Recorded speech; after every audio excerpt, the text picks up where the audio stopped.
ഈശോയിൽ പ്രിയപ്പെട്ടവരെ, നിങ്ങൾക്ക് എല്ലാവർക്കും നാളത്തെ പ്രത്യേകത അറിയാമെന്ന് ഞാൻ വിചാരിക്കുന്നു. ഇനി ഈ പ്രത്യേകത അറിയില്ലെങ്കിൽ നിങ്ങൾ ഈ വീഡിയോ സ്കിപ്പ് ചെയ്യാതെ കാണണം. നാളെ മാർച്ച് 25 പരിശുദ്ധ ദൈവമാതാവിൻ്റെ മംഗളവാർത്ത തിരുനാളായിട്ട് നമ്മൾ ആചരിക്കുകയാണ്. മുൻപ് ഇത് പരിശുദ്ധ കന്യകാമറിയത്തിൻ്റെ മംഗളവാർത്ത തിരുനാൾ എന്നായിരുന്നു. എന്നാൽ ഇപ്പോൾ അത് നമ്മുടെ രക്ഷകനായ കർത്താവ് ഈശോ മിശിഹായുടെ മംഗളവാർത്ത തിരുനാൾ എന്നാക്കി മാറ്റിയിരിക്കുന്നു. ഈ ദിവസത്തിന്റെ പ്രത്യേകത എന്തെന്ന് വെച്ചാൽ, ഈശോ ജനിക്കുന്നതിന് മുമ്പ് ക്രിസ്മസിന് 9 മാസം മുമ്പ് പരിശുദ്ധ കന്യകാമറിയത്തിന് ഗബ്രിയേൽ ദൂതൻ പ്രത്യക്ഷപ്പെട്ട് മംഗളവാർത്ത പറയുന്ന ദിവസമായിട്ടാണ് മാർച്ച് 25 കണക്കാക്കുന്നത്. ഈ ദിവസം നമ്മൾ പ്രത്യേകമായിട്ട് നമ്മുടെ 3 നിയോഗങ്ങൾ ഓർത്ത് പ്രാർത്ഥിച്ചു കഴിഞ്ഞാൽ പരിശുദ്ധമ്മ അതിന് ഉത്തരം തരുമെന്നാണ് സഭയിൽ വിശ്വസിക്കുന്നത്.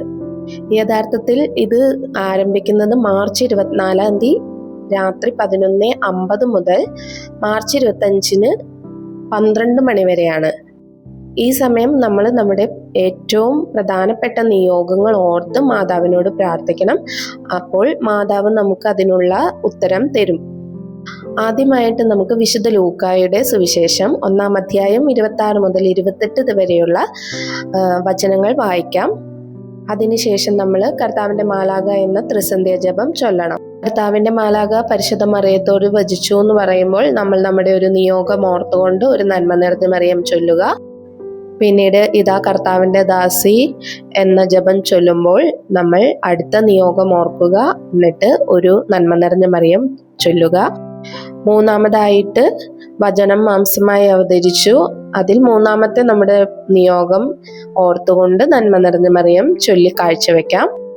അതിനുശേഷം നമുക്ക് ത്രിസന്ധ്യ ജപ പ്രാർത്ഥന മുഴുവനായി ചൊല്ലാം. ബാക്കിയുള്ള സമയം നമ്മൾ വീണ്ടും വിശുദ്ധ ലൂക്കായുടെ സുവിശേഷം 1-ാം അധ്യായം 46 മുതൽ 56 വരെയുള്ള വചനങ്ങൾ വായിക്കണം. പരിശുദ്ധ അമ്മയ്ക്ക് ഏറ്റവും ഇഷ്ടപ്പെട്ട പ്രാർത്ഥനയാണ് നന്മ നിറഞ്ഞ മറിയം. അപ്പോൾ ആ പ്രാർത്ഥന ഗബ്രിയേൽ ദൂതൻ അമ്മയോട് വന്ന് പറഞ്ഞ ദിവസമാണ് ഈ ദിവസം. അപ്പോൾ മാക്സിമം സമയം നന്മ നിറഞ്ഞ മറിയം ചൊല്ലണം. അപ്പോൾ എല്ലാവരും ഈ പ്രാർത്ഥന മറക്കാതെ ചൊല്ലണം. മാർച്ച് 24 രാത്രി 11:50 മുതൽ മാർച്ച് 25 12 മണി വരെ ആണ് സമയം. ആരും മറക്കരുത്. പരിശുദ്ധമ്മ നിങ്ങളുടെ എല്ലാവരുടെയും നിയോഗങ്ങൾ ഏറ്റെടുത്ത് അതെല്ലാം എത്രയും വേഗം നടക്കട്ടെ എന്ന് ഞാൻ പ്രാർത്ഥിക്കുന്നു.